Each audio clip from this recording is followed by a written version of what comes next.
अस्सलाम वालेकुम student. 10th class physics chapter number 14 के न्यूमेरिकल्स आज हम डिस्कस कर। फर्स्ट न्यूमेरिकल आपके पास है 14.1।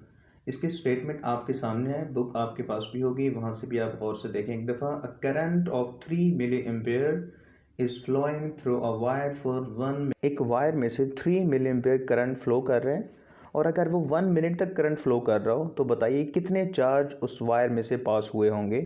ठीक है, तो हमने चार्ज फाइंड आउट करना है, तो इसका डाटा हम देखते हैं। देखिए स्टूडेंट, स्टेटमेंट आपके सामने, डाटा जो गिवन होगा स्टूडेंट, करंट को हम आई से शो करते हैं और वो आपके पास है 3 मिली एम्पेयर। याद रखिएगा कि मिली जो है वो 10 की पावर -3 होती है। ठीक है, 10 की पावर -3 और माइक्रो जो है वो 10 की पावर -6।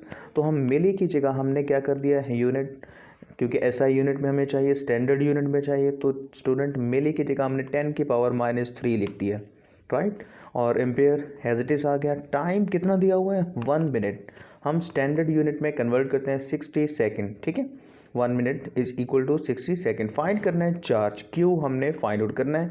सिंपल सा न्यूमेरिकल है स्टूडेंट। आपको पता है करंट का हमारे पास एक फॉर्मूला था, वो आपके पास था I is equal to Q over T. Q charge है और टी टाइम है और आई आपके पास होगा करंट।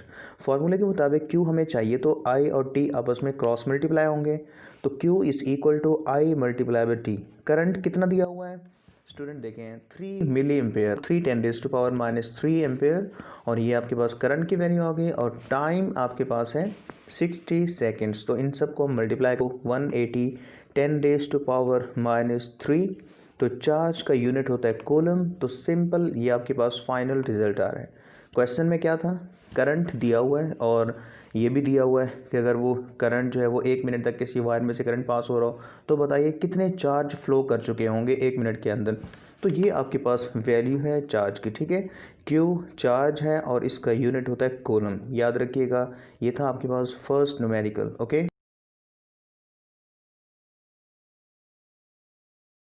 स्टूडेंट, देखिए नेक्स्ट न्यूमेरिकल आपके पास है 14.2। इसमें ये कहा गया है कि at 1 lakh ohm how much current flows through your body if you touch the terminal of a 12 volt battery if your skin is wet so that your resistance is only 1000 ohm how much current would you receive from the same battery. देखिए student, एक बात आप पहले गौर से सुन लें। जब हमारी skin, हमारी बॉडी जो है वो ड्राई हो, ह्यूमन स्किन जो है ड्राई हो, तो student approximately 1 lakh ohm resistance हमारी बॉडी में होता है। हमारी स्किन जो है वो ड्राई हो तो इतना रेजिस्टेंस होगा कि अगर हमारी बॉडी क्या हो जाए, स्किन हमारी वेट हो जाए, तो स्टूडेंट जो रेजिस्टेंस होती है हमारी बॉडी को कम हो जाती है, वो अप्रॉक्सीमेटली 1000 ओम तक आ जाती है। कि R1 इज इक्वल टू 10⁻⁵ है और वोल्टेज 12 वोल्ट है, मतलब कि 12 वोल्ट की बैटरी को हम टच करें तो कितना करंट फ्लो करेगा, तो I1 हम फाइंड आउट कर लेते हैं। So I1 is equal to V/R1। कैसे है, ओहम लॉ आपको याद होना चाहिए। V is equal to IR, V is equal to I1R1। Okay, क्योंकि वोल्टेज सेम है तो फिर हम यहाँ पे V को V ही रखेंगे। तो याद रखिए I1 is equal to V/R1। V की वैल्यू 12 है और R1 की वैल्यू 10⁵ ओहम, 1 लाख भी आप इसे कह सकते हैं। आपके पास फाइनली आंसर आ गया I1। करें I2 हम फाइंड आउट करना चाहते हैं। वोल्टेज की वैल्यू सेम है क्योंकि बैटरी जो है वो सेम बैटरी को हम टच कर रहे हैं, तो R2 की वैल्यू डिक्रीज हो गई है स्टूडेंट, रेजिस्टेंस कम होगा तो करंट ज़्यादा फील होगा, तो I2 इज इक्वल टू ये आ गया। तो देखें अगर आप इन दोनों को कंपेयर करें, क्वेश्चन सॉल्व हो चुका है, आंसर ही आ चुका है, बात ख़त्म हो गई। वैसे बता रहा हूँ, ठीक है, जब रेजिस्टेंस बहुत ज़्यादा होता है तो करंट की वैल्यू 10⁻⁴ है, मतलब कम वैल्यू है। जब रेजिस्टेंस बहुत कम हो जाता है, 10⁻³ हो जाता है, 1000 तक पहुंच जाता है, तो स्टूडेंट करंट ज़्यादा फ्लो करेगा। तो स्टूडेंट ये था आपके पास 14.2। स्टूडेंट देखिए नेक्स्ट न्यूमेरिकल आपके पास है 14.3 और इसकी स्टेटमेंट आप बुक से पढ़ें। मेगा ओम में दिया हुआ है और करंट आपने मिली में फाइंड आउट करना है। ठीक है, रेजिस्टेंस बहुत ज़्यादा होता है तो लाजमी सी बात है करंट की वैल्यू बहुत ही कम हो जाएगी, तो इसीलिए हमें ये मिली एम्पेयर में करंट फाइंड आउट करना है। करें एक छोटी सी डायग्राम, आप ज़रा गौर करें। एक कंडक्टर है, ठीक है, दोनों एंड्स पे हमने एक बैटरी लगा दी। पोटेंशियल डिफरेंस कितना अप्लाई कर दिया हमने, 100 वोल्ट का पोटेंशियल डिफरेंस अप्लाई कर दिया। ठीक है, और इसी तरह गौर करें, और इस कंडक्टर का जो रेजिस्टेंस है वो 10 मेगा ओम, मेगा मतलब 10⁻⁶। अब ये 10 और इसी तरह 10⁻⁶, तो जब हम इसे ऐड करेंगे तो ये तो 10⁻⁷ ओम बनेगा। ठीक है, अगर एक कंडक्टर हो जिसका रेजिस्टेंस 10 मेगा ओम हो और पोटेंशियल डिफरेंस अप्लाई किया गया हो 100 वोल्ट, तो बताइए करंट कितना होगा। जब करंट फाइंड आउट करें तो करंट भी आपने मिली एम्पेयर में फाइंड आउट करना है। मिली का मतलब स्टूडेंट देखें, कैपिटल एम शो करता है 10 की पावर 6 मतलब मेगा को शो करता है, और स्मॉल एम शो करता है मिली को मतलब 10 की पावर -3। ये बात आप याद रखिए। I is equal to V over R, तो वोल्टेज स्टूडेंट कितना हमने अप्लाई किया उस कंडक्टर के ऊपर 100 वोल्ट, और रेजिस्टेंस कितना है 10 raise to power 7। Student simple है, जब आप इसको सॉल्व करेंगे 10 की पावर 2, 10 की पावर नीचे 7 है, ऊपर जाके 10 की पावर -5 हो गई। आप इसको कैलकुलेटर से भी सॉल्व कर सकते हैं, ठीक है। अब आपसे स्टूडेंट हमसे ये भी पूछा गया है कि आपने करंट जो है वो एम्पेयर में फाइंड आउट नहीं करना बल्कि मिली में फाइंड आउट करना है, क्योंकि बहुत ज़्यादा 10 मेगा ओम रेजिस्टेंस है तो करंट की वैल्यू बहुत ही कम। हमने क्या किया, 10 की पावर 5 को हमने सेपरेट करके लिख दिया 10 की पावर -3 एंड 10 की पावर -2, ताकि हम 10 की पावर -3 की जगह क्या लिख सकें, मिली लिख सकें। तो देखिए स्टूडेंट, इसकी जगह हमने क्या लिख दिया है, 10 की पावर -3 की जगह हमने मिली, तो 10 की पावर -2 मिली एम्पेयर। तो हम 10 की पावर -2 को स्टूडेंट ये भी लिख सकते हैं 0.01 मिली एम्पेयर। तो ये था आपके पास न्यूमेरिकल नंबर 14.3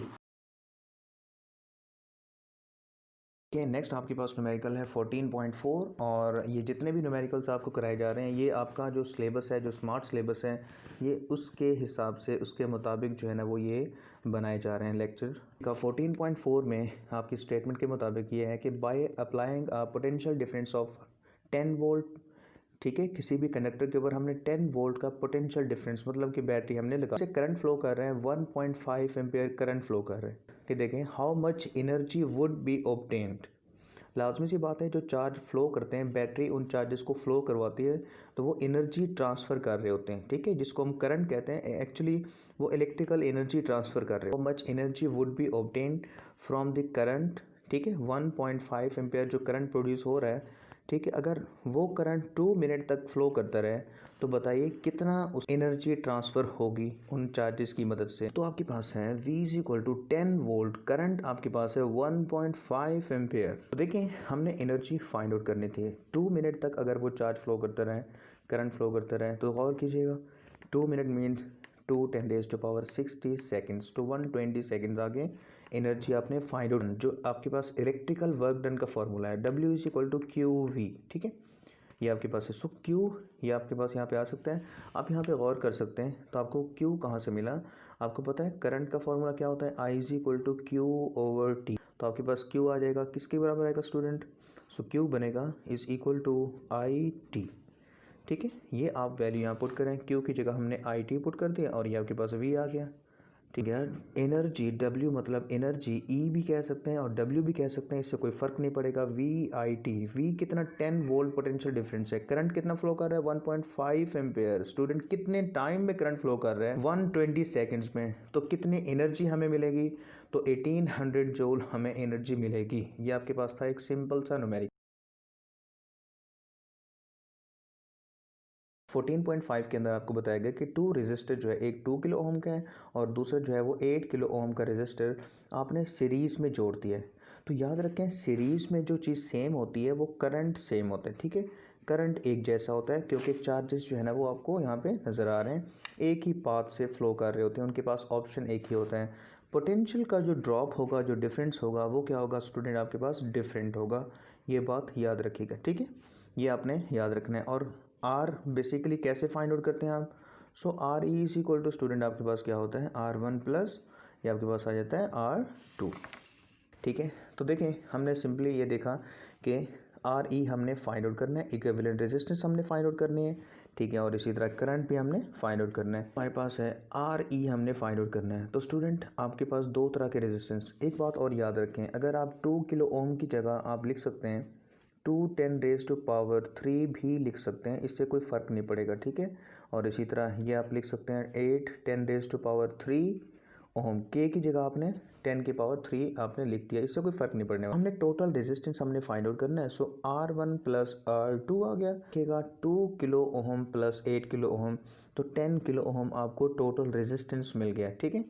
ये तो आपके पास फर्स्ट केस यहाँ पे कंप्लीट हो गया। सेकंड हम ये डिस्कस करना चाह रहे हैं कि देखें कि अब रेजिस्टेंस हम फाइंड आउट करेंगे किस में, सीरीज कॉम्बिनेशन के अंदर, जब रेजिस्टर आपस में एंड टू एंड कनेक्टेड होते हैं। ठीक है, अब आप ज़रा ध्यान से देखें ओम लॉ के अंदर, when the resistance are connected in series then the same current will flow through each resistance. ठीक है, दो रेजिस्टर जो हम लगाए हुए हैं, ठीक है, जो मैं आपको पहले डायग्राम में दिखा चुका हूँ, बता चुका हूँ। तो स्टूडेंट देखें आपके पास जो है वो वोल्टेज की वैल्यू कितनी है, 10 वोल्ट। ठीक है, और रेजिस्टेंस कितना स्टूडेंट आपके पास है, 10 किलो ओम। किलो की बात कर रहे हैं हम, याद रखिएगा। तो हम किलो की जगह हमने 10 की पावर 3, ये आपने यहाँ पे 3 0 लगा दिए। जब आपने इनको कैंसिल किया तो स्टूडेंट आपके पास ये करंट मिल गया आपको। और आप चाहें, क्योंकि 3 ज़ीरोज़ है ना, तो आपको पता है कि आप इसको क्या लिख सकते हो, 10 की पावर -3 भी लिख सकते हो। तो 10 की पावर -3 की जगह आप क्या लिख सकते हैं, मिली भी लिख सकते हैं। तो फाइनली आपके पास जो करंट आया वो 1 मिली एम्पेयर आपके पास आ गया इसका करंट। ठीक है, ये बात आप ज़रा जहन में रखिएगा, क्योंकि चाहे आपके पास R1 हो, ठीक है, चाहे आपके पास R1 हो या R2 हो स्टूडेंट, दोनों में से करंट जो है वो सेम फ्लो कर रहा होगा, दोनों में से करंट सेम पास होगा। अब हम नेक्स्ट फाइंड आउट करते हैं कि हमारे पास पोटेंशियल डिफरेंस क्या होगा R1 और R2 के ऊपर। नेक्स्ट आपके पास है पोटेंशियल डिफरेंस, हमने फाइंड आउट करना है। सो V1 इज़ इक्वल टू, अब देखें पोटेंशियल डिफरेंस जो R1 से हमें मिलेगा, पोटेंशियल का डिफरेंस हम R1 पे फाइंड आउट करना चाहते हैं। So V1 is equal to IR1। ठीक है, I की वैल्यू हमने पॉइंट्स में डेसिमल फॉर्म में लिखा हुआ है। ठीक है, आप चाहें तो आप 10 की पावर -3 भी लिख सकते हैं, एक ही बात है। करंट आपके पास सेम रहेगा, इसीलिए हमने I1 नहीं लिखा, I की जगह हमने ये वैल्यू पुट कर दी और R1 की वैल्यू 2000 ओम। ठीक है, जिसको आप कह रहे थे कि 2 किलो ओम, वो 2000 हमने लिख दिया। तो इनको कैलकुलेट किया तो हमारे पास पोटेंशियल डिफरेंस जो आ रहा है एट R1 वो आपके पास है 2 वोल्ट का। ठीक है, अब हम R2 के अक्रॉस जो है ना वो हम पोटेंशियल डिफरेंस फाइंड आउट करना चाहते हैं। So V2 is equal to IR2, just R2 की वैल्यू चेंज हो रही है, 8 किलो ओम था तो किलो की जगह 0 लगा दिए, 3 ज़ीरोस लगा दिए, तो आपके पास स्टूडेंट सेम वही रिजल्ट रहेगा, V2 is equal to 8 volt. ठीक है, 10 किलो ओम और करंट आपके पास है 1 मिली एम्पेयर, और वोल्टेज डिफरेंट इसलिए क्योंकि सीरीज में पोटेंशियल डिफरेंस जो है वो डिफरेंट होते हैं। ये था आपके पास क्वेश्चन नंबर 14.5।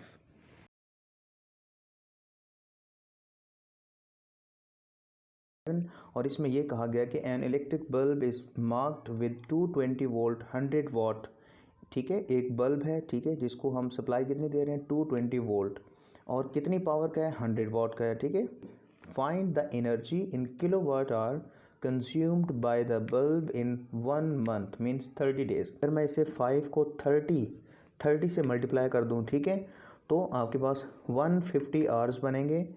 तो फिलहाल के लिए मैंने टाइम कितना, ये एक दिन का मैंने टाइम लिखा, आगे मैं इसे 30 से मल्टीप्लाई भी करूँगा। फाइंड मुझे क्या करना है, फाइंड द रेजिस्टेंस, हमने रेजिस्टेंस को स्टूडेंट फाइंड आउट करना है, और हम एनर्जी भी किलोवाट आवर में फाइंड आउट करेंगे। तो देखें V is equal to I R, P is equal to V I की जगह V ओवर आर पुट कर। देखिए इसमें R हम फाइंड आउट करना चाहते हैं, सो R को हमने सेपरेट कर लिया। ऐसा हम कर क्यों रहे हैं, क्योंकि स्टूडेंट देखें जो डाटा गिवन है ना वो आपके पास वोल्टेज दिया हुआ है और पावर दी हुई है। तो R इज इक्वल टू क्या बनेगा, V square over P। V आपके पास है 220 वोल्ट और पावर आपके पास 100 है, तो R हमने फाइंड आउट कर लिया। नेक्स्ट आपके पास है कि आप एनर्जी फाइंड आउट, पावर हमें कितनी दी हुई है, कितनी पावर का हमने बल्ब लगाया हुआ है स्टूडेंट, 100 वाट। कितना टाइम है, 5 आवर्स। कितने दिनों के लिए, 30 डेज़ के लिए। तो ये टोटल टाइम है डिवाइडेड बाय 1000, ये बेसिकली एक फार्मूला है। ठीक है, किलो वाट आवर में अगर आप एनर्जी फाइंड आउट करना चाह रहे हैं तो total energy 15 kilo watt hour जो है वो कंज्यूम करेगा।